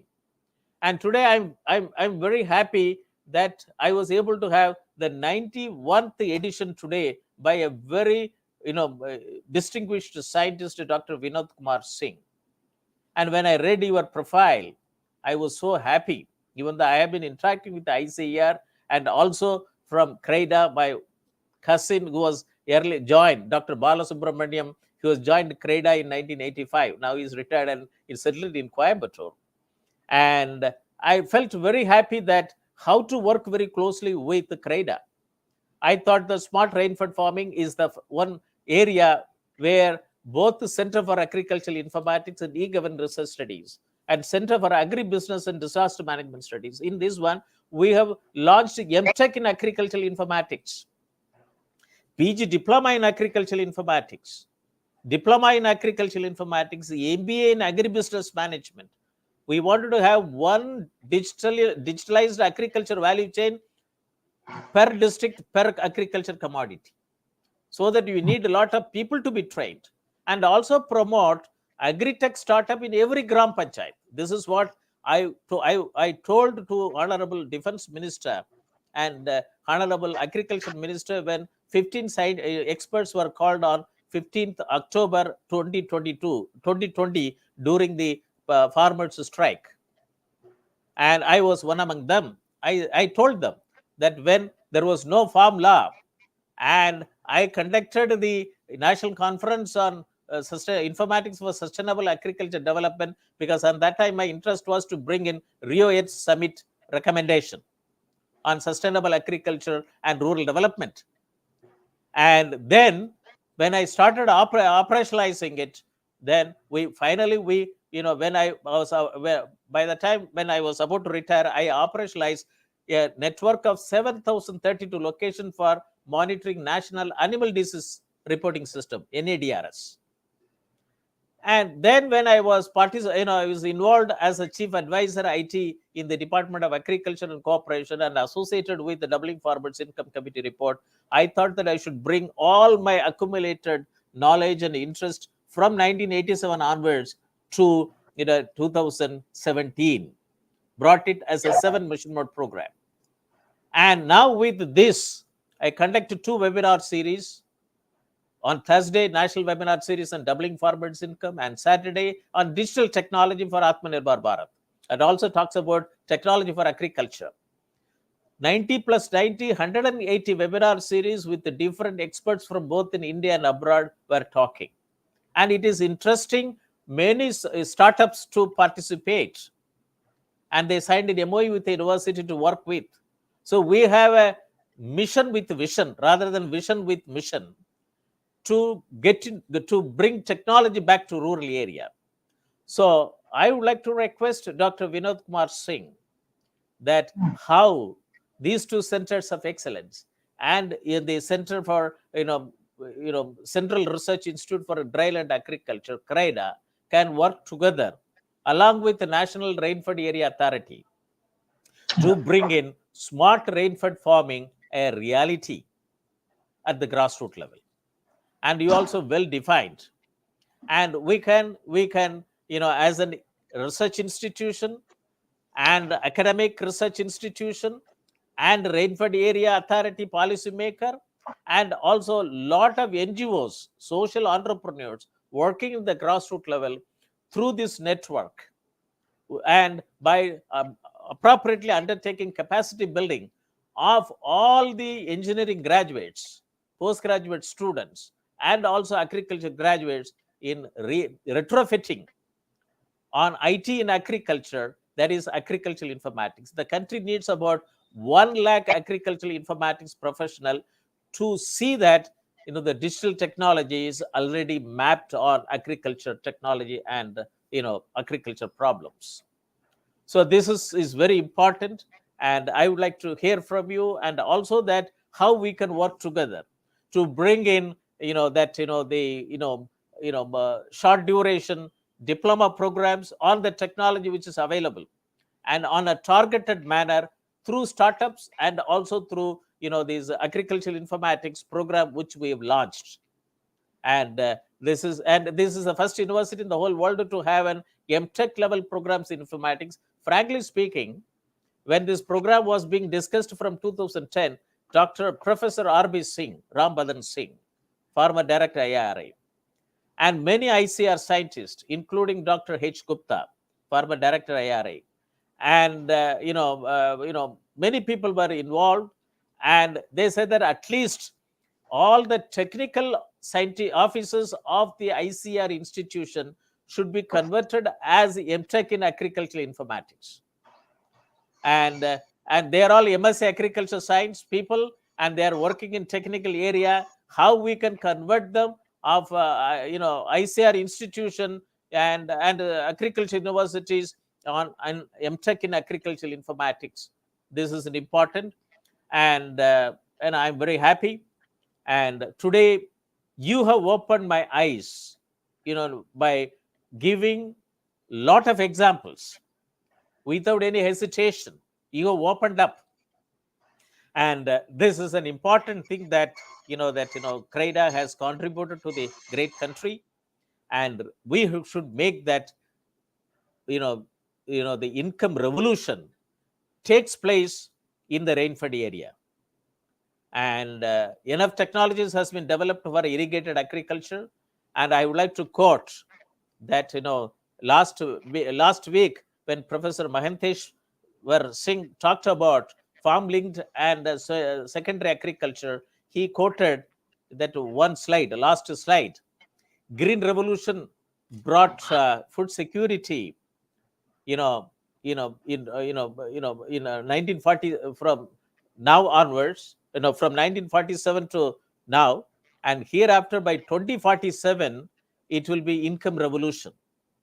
And it is not doubling farmers income, or 2x or 10x or 15x. It is very important, and it has to be income revolution, adopting digital technology, informatization, information system network, and being a mathematics student and computer science student. And now I'm working in this agricultural informatics for the last 40 years. And many people used to ask me that, why, Professor Moni, how you took interest? I thought that being a person born and brought up in rural area, agriculture is my DNA. And that's how I took interest. And it is very nice that we are able to contribute. And I would like to hear from you, last word, and then we will close the webinar and leave the studio. Over to you, Dr. Vinod Kumar Singh. Okay, thank you, sir, for your nice elaboration about the talk. In fact, I could know that you are well connected with CRIDA. It's a proud privilege to me to say that, because I'm here since last 1.5 years, so not knowing much what happened in past, but I request you, once you come over Hyderabad, kindly visit institution. It has taken now a different dimensions, and we are more focused on climate change in dryland and rainfed perspective. And the issues of dryland rainfed is now more complicated with changing climate scenario. So many informations we are generating, and we are validating also.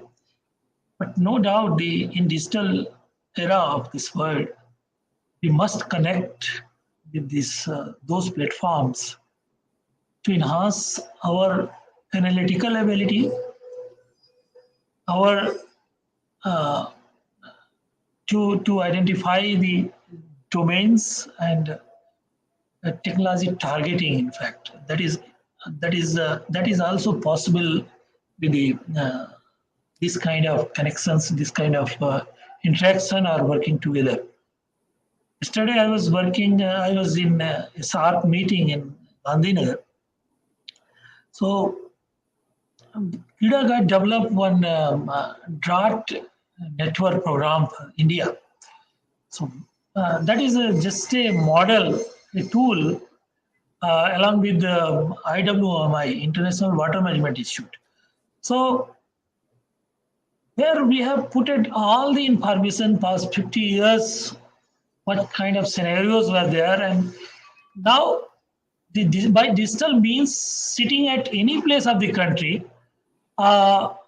we can see which location is most suited for which crop, which time, what kind of management module is needed, and what sort of productivity can be expected. Not only productivity, yield and other things are also there. So this kind of interaction or working together is certainly benefiting to our organization also. We are working with NRI. We have worked. We had a project. This real-time contingency plan, drought proofing. In fact, that was done with NRI only, and many of the institutions now. It's now not an era of one institution should remain confined to their domain. It's an era that as long as we will have a collaboration, our arms will be more, and the technology spread will be more, and the real situation will be more known to us, so that new dimensions of research can be created. So that way, I welcome these things. Certainly, I have been there in Modipuram for almost 18 years in Indian Institute for Farming System. Earlier, it was a cropping system institute. So thereafter, I shifted Delhi and Delhi to here. So I don't know, you stay at Modipuram or Meerut or in Delhi? I stay at Indrapuram.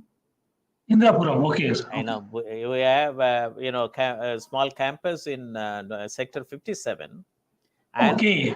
And 2010 to early stage, I had a lot of interaction with I have your Indian Institute on the project directorate of cropping systems. Okay. And even my idea is that farming system research and Center for Agricultural Informatics should join together to bring in MTech in agricultural informatics, because at those days I even suggested that to the direct at that time the in charge of integrated farming system, because as an FSR, farming system research, you take care of everything. Yeah. So I told them, but he took interest. But afterwards, I don't know. But still, I wanted to bring in all the ICR research systems through agricultural informatics to make a big, international approach for the whole world, which no other countries are doing. Even CGI-AIR is not looking into it. The way in which that agricultural informatics, through agricultural informatics, I would like to bring in. That's why, along with ARDO, we are working for their member countries, the agricultural informatics, 33 member countries. And the Saturday program is exclusively in association with ARDO. And they saw that this is a very important thing. Agricultural informatics will network everybody. Even for sustainable development goals, all the 17 goals are somehow linked to with agriculture.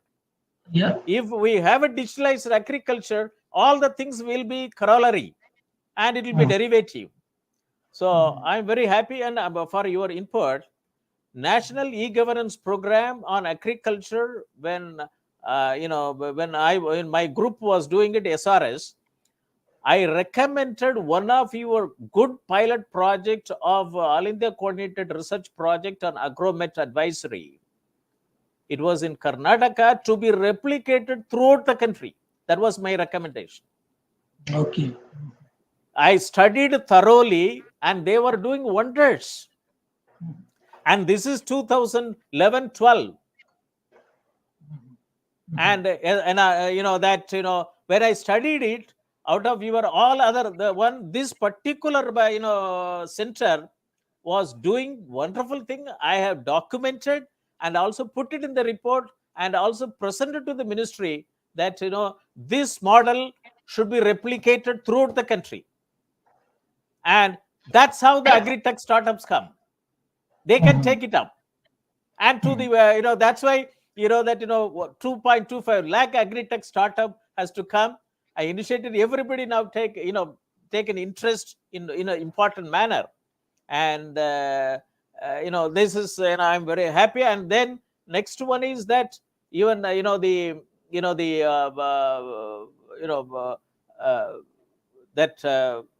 one more project also. I think it is it is not coming to the mind. I will discuss with you, and that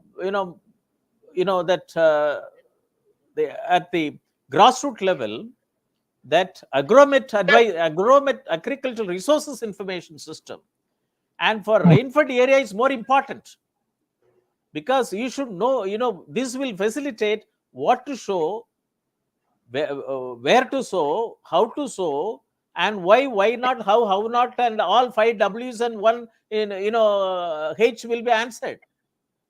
And this is how that report is also gathering dust since 2002. And that's why that also I put it in the doubling farmers' income. Then during the National Mission on Sustainable Development Program in 2008, I was also part of the two groups.